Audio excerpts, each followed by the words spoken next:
gold, there is coal. They are all part of land.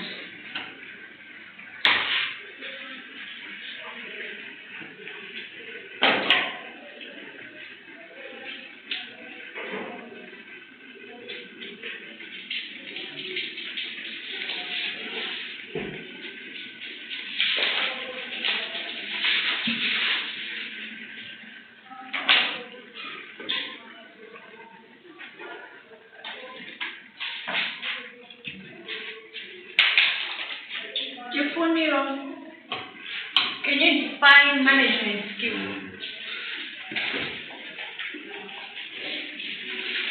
These are skills that are used to manage your business. Okay, so management skills.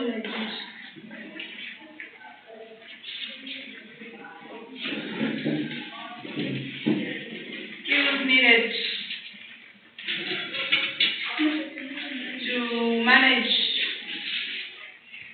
business.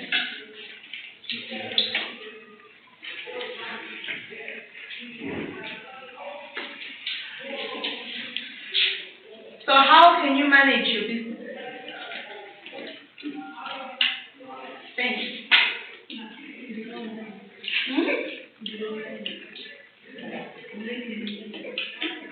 How can you manage your business?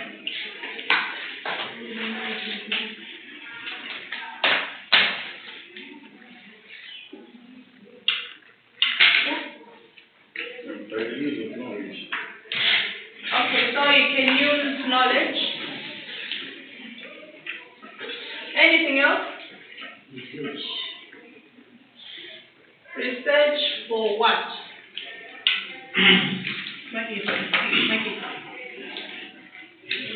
Yeah? Know your business. Know your business.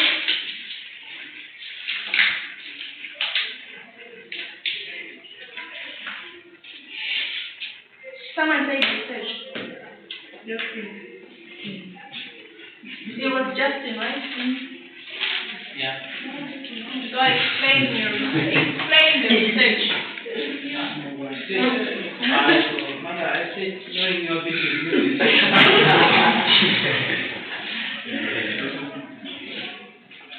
So knowing your business should also fall under.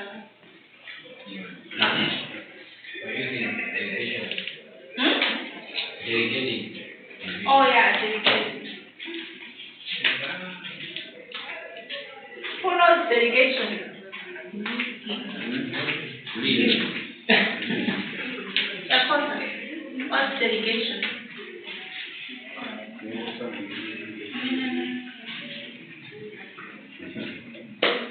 Okay, so management skills are so important in business for several reasons.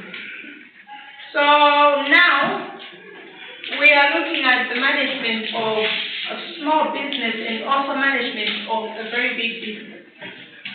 So you can do that through having knowledge. You need knowledge about your business. You need knowledge about your products or services. You need knowledge about competitors. You need knowledge about your customers. And everything that is revolved around your business. And another way in which you can manage your business is through delegation. So delegation is giving out jobs to other people if you want to do it. So if you are the boss, you can't do everything. You have employees that work for you. So you can also delegate some of the duties so that things are done effectively. Management skills are needed and are very important because it leads to high productivity in the business. High productivity. So your employees are able to work together, you're able to manage them, you can pay them, you know your business, and the end result is high productivity. And another reason why these management skills are so important is because it helps to develop strong teams in the office or in the workplace. The result of these strong teams is still high productivity.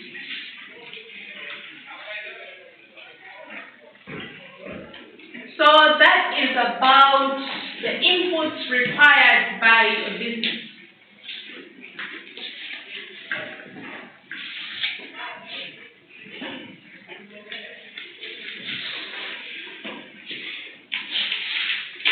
So last week when we had introduced this course, we said that businesses differ based on different items. So one of the examples is businesses differ based on ownership. And some businesses differ based on large scale or small scale. And other businesses differ because they are non-profit and others are for profit.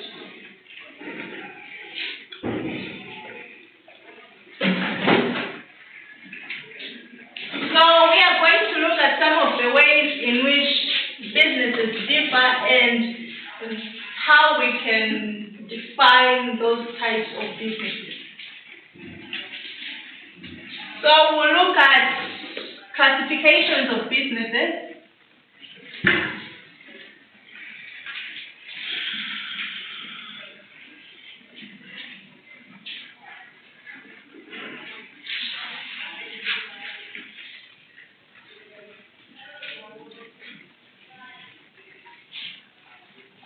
So we'll start with classification of business by sector.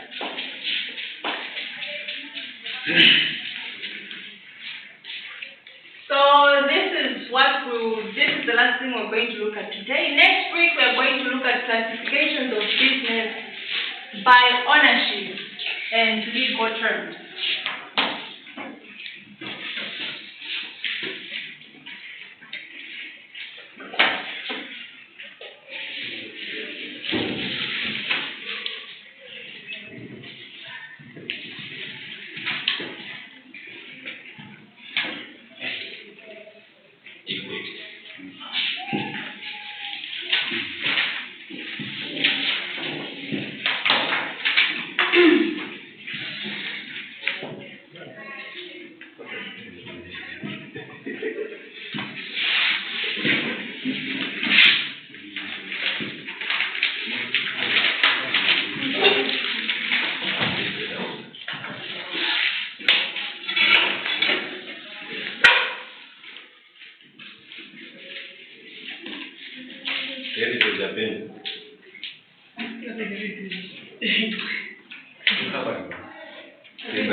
Classification of businesses by sector is classified or divided into three major parts.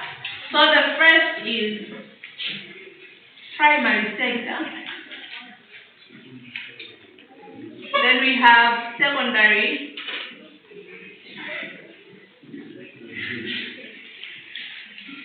And we have tertiary.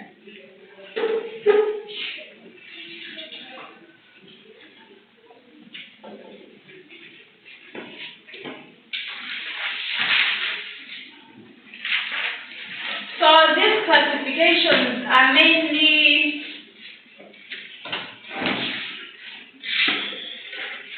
linked to what a business produces and what a business has to offer in the market.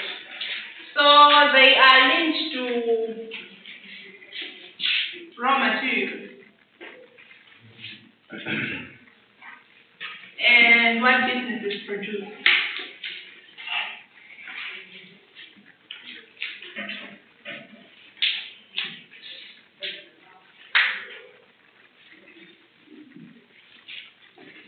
So these classifications look at the level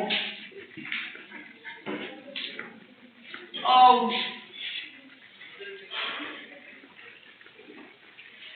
natural resources that are used.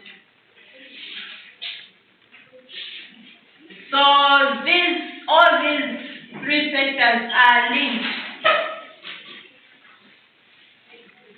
So each one helps the other.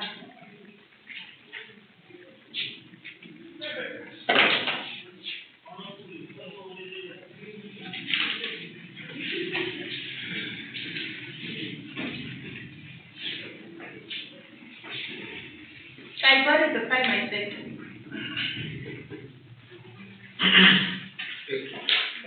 Extraction of raw materials. And then you should also explain. You.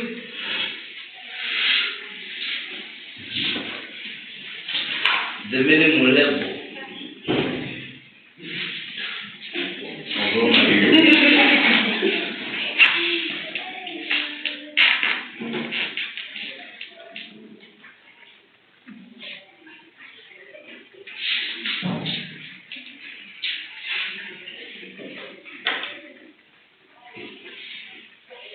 So the primary sector is involved in the extraction of raw materials. So this primary sector produces goods for the secondary sector.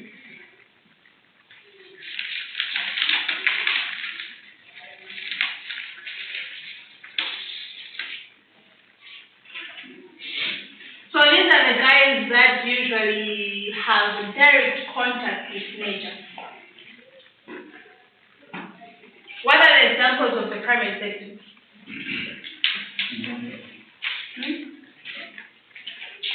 Examples. Clement. Any examples of businesses or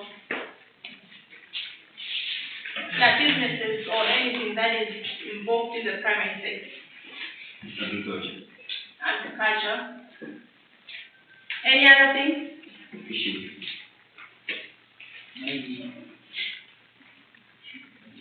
Mining. Fishing. Fishing.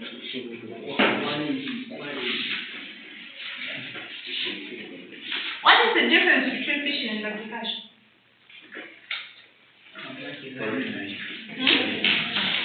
Yeah? You have the professional fishing related. What kind of Agriculture, you have the special fishing?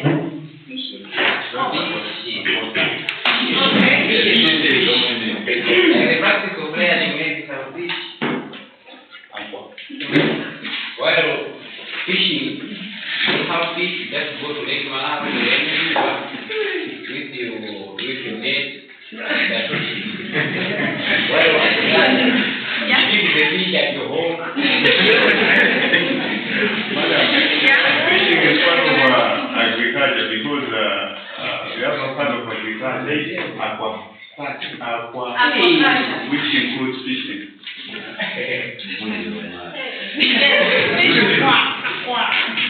Fishing is part of agriculture.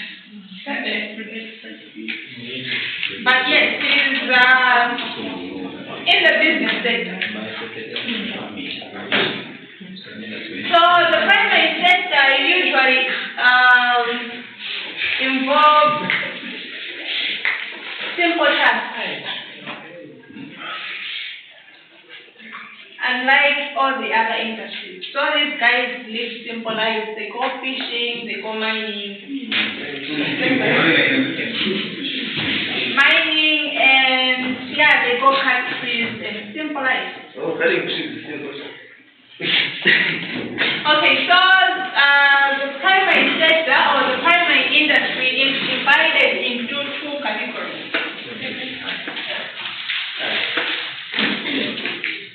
So it's divided into two main categories.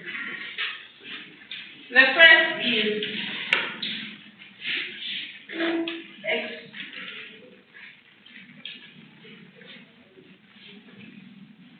extractive, and the other is genetic. So they're called extractive industries and genetic industries.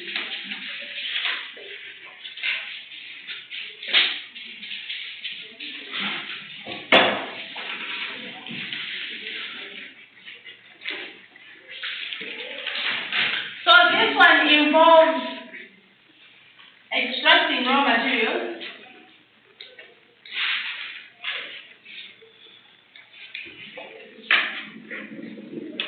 in their natural form.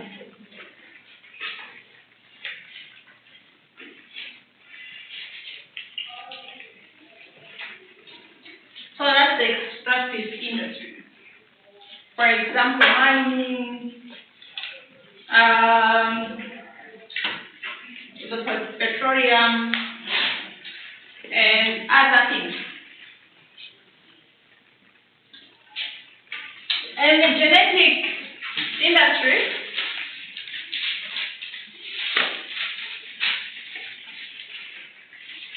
it involves research.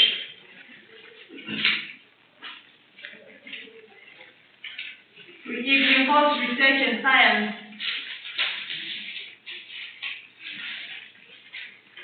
to maybe produce those things. For example, the fishing is usually under genetic industry. So for most farmers who have dams and all that, they follow some type of research and science to feed and keep their fish. So that is about the primary industry. Then we have secondary sector.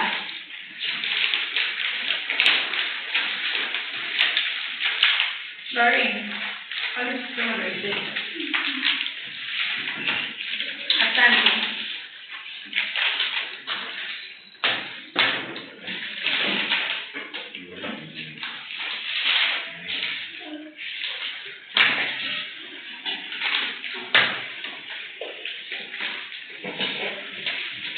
That guy. This is where the site where raw materials are processed into finished products. Okay, so secondary sector, it processes those goods and those goods that are from the primary sector, which are raw materials, into finished products.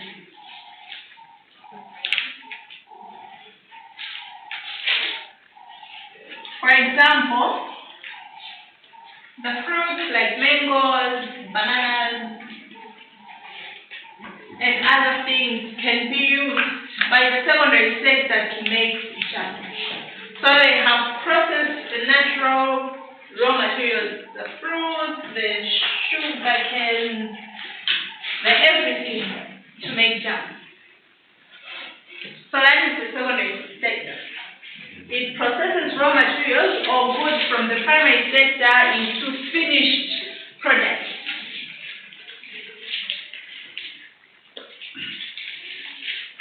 So sector includes clothing industries. Any other examples? Food industry.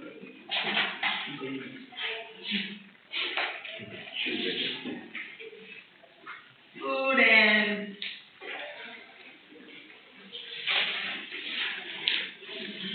any other examples? Steel industries. What do they do?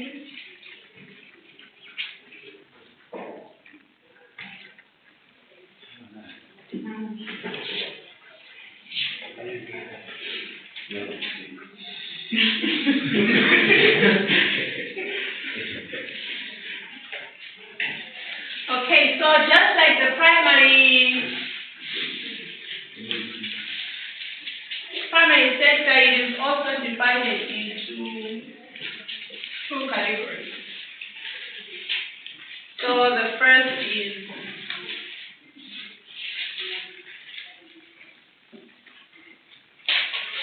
manufacturing category,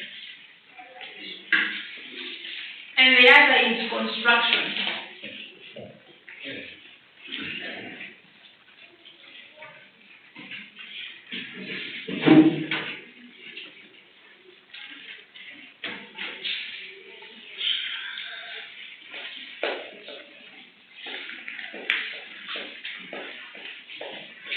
So those are the two classifications of the secondary sector. So manufacturing industries, they focus on converting raw materials into finished goods through multiple rounds of processing and value addition. They focus on converting raw materials into finished goods.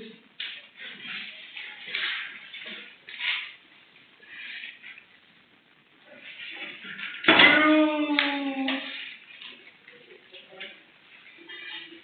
multiple rounds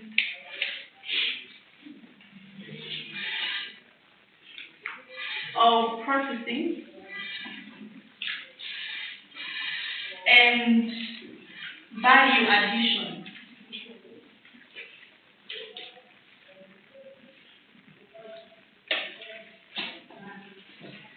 So what we mean by this is that the manufacturing industries, they are involved in production, they're involved in processing those raw materials, those fruits and everything, and they add value to those things so individuals can buy.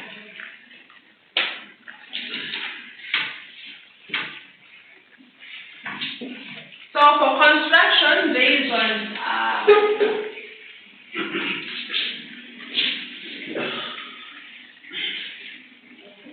involved in construction of buildings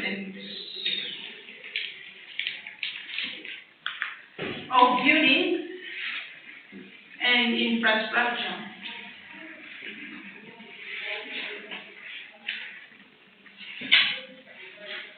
So apart from that, what they do is they mix raw materials with other things to come up with buildings. So they mix raw materials with other goods and services to develop things like buildings, structures, roads, and many other things. So that is the secondary sector.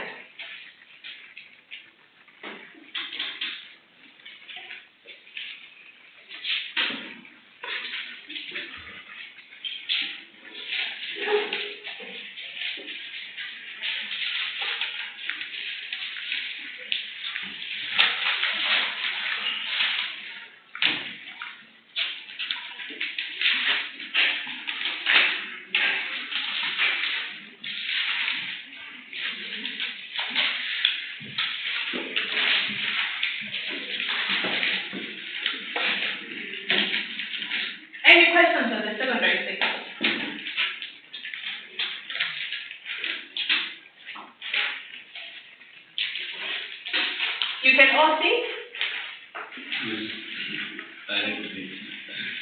Eh? Where?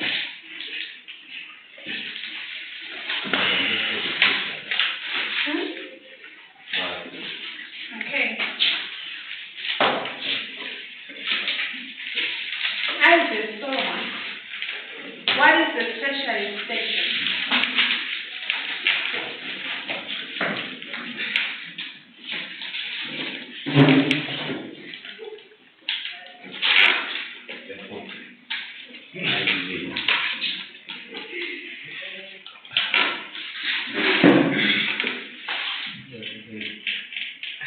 Good child.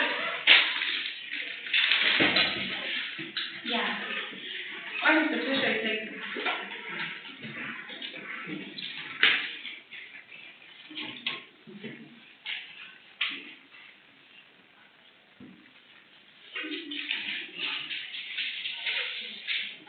Anyone who has an idea? Who? Yeah?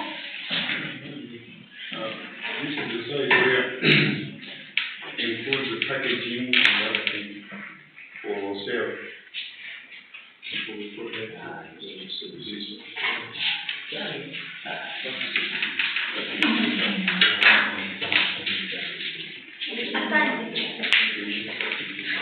I think the main focus is on providing services. The tertiary sector focuses on providing services.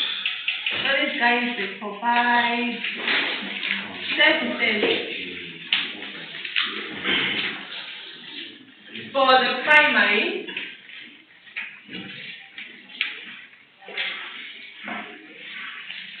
and secondary sector.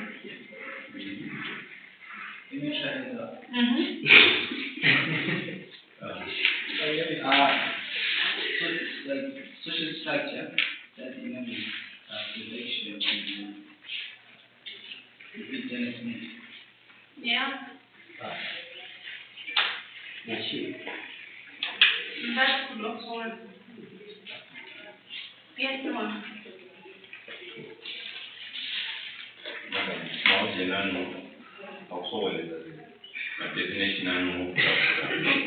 However, what is in the tertiary sector whereby now the products are being sold? I'm sure one of our good.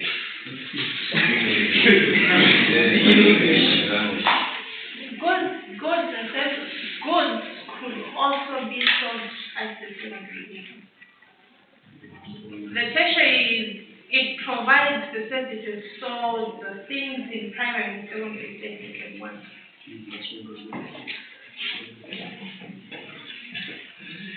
Edwin, give us an example. You, Edwin, yes. Okay, please. Anyone who could give us an example of the tertiary sector? Yeah? Transportation, yes. Is also an example. You said healthcare? Yeah, I see it. Oh. So there's healthcare, transportation, assembly.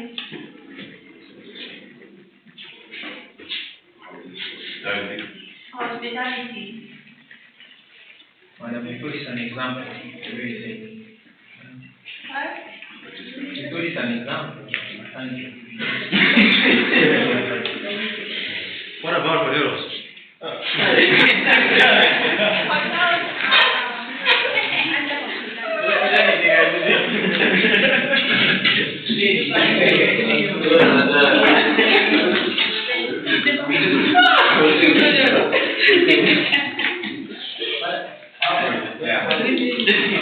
Warehousing, yes, it's also there.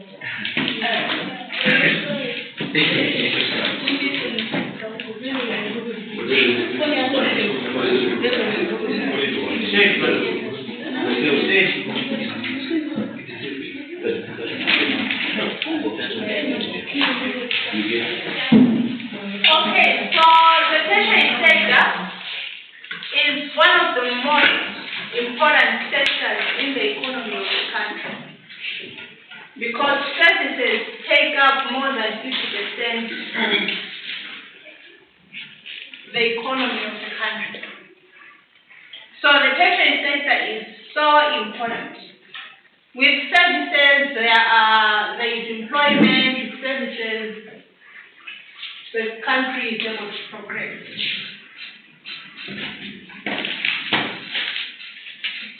So these tertiary sector industries can be classified into many categories. There are a lot. The first is financial institutions.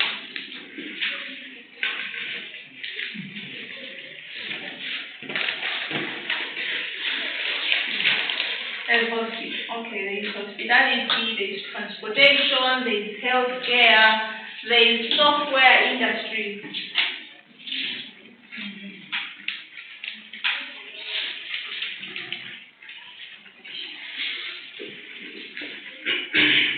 There is warehousing and all those things, education.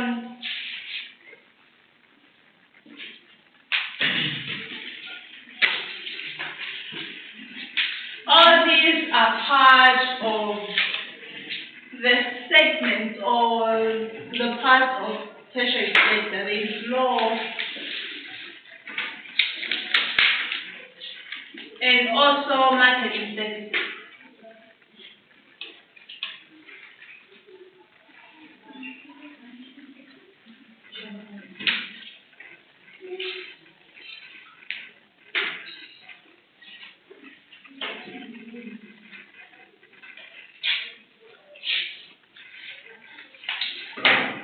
Any questions on the tertiary sector?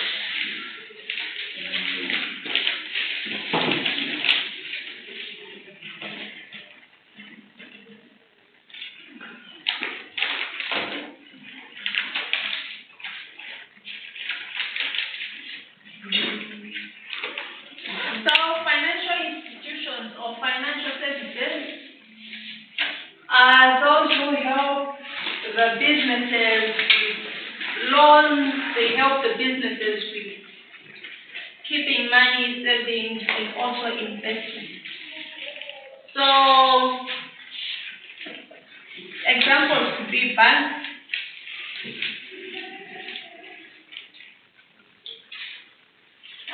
creditors,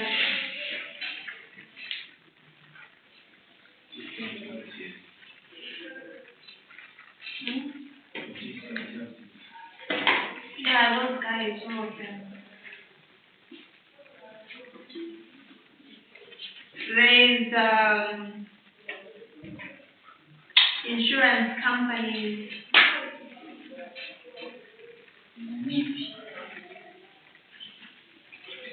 All those are found in the financial institution. They help with anything that is related with money. And then we have software industry. Now these ones are responsible for making sure that there is the technology that works for the company, making sure that businesses are up to date, anything related with technology and software. And we have marketing services. Now these ones are related to advertising of goods and services, buying and selling, and anything related to marketing. And then there is warehousing, where there are other businesses that store the goods and services for other individuals because they do not have place to store those things. There is also healthcare, which is involved and related to the health of individuals in the country. Transportation, we have the likes of Sosos, the seafood transport, taxis and everything. That can be used to transport things from one place to another. Then we have hospitality. Hospitality, for example, the hotel you were talking about, it is involved now with individuals who come into the country to, what are they called?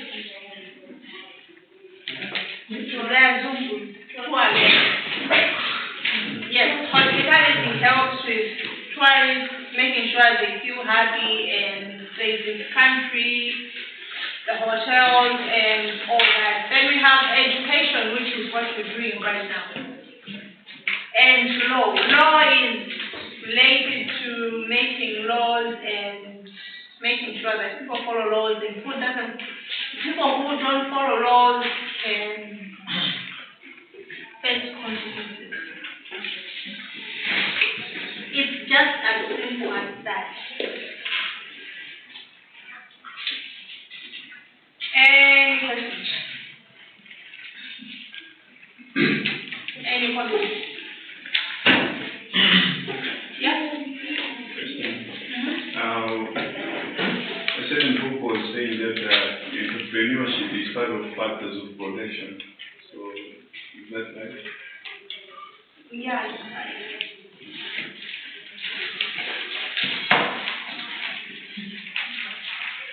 Entrepreneurship is what most people are doing to find business. Entrepreneurship. They must have to. So, yeah.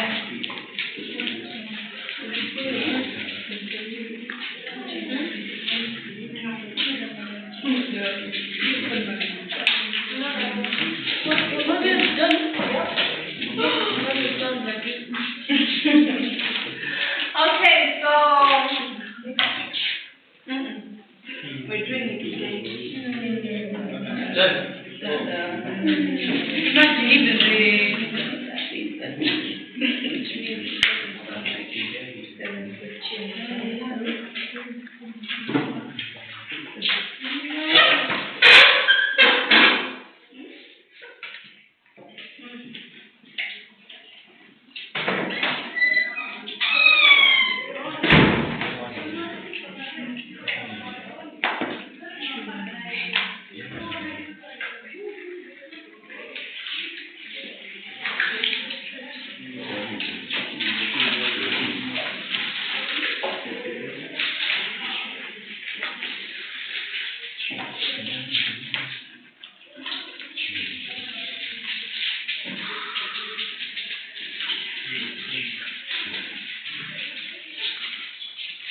So that's why we're going to start from next week.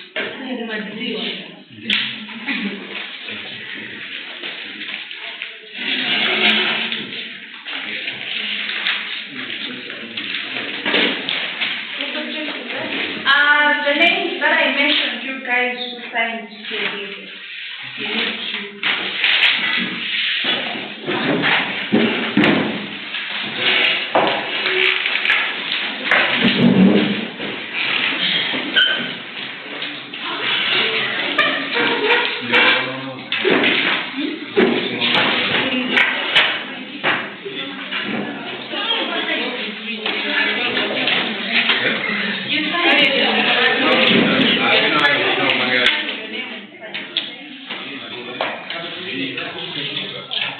Yeah.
Thank you.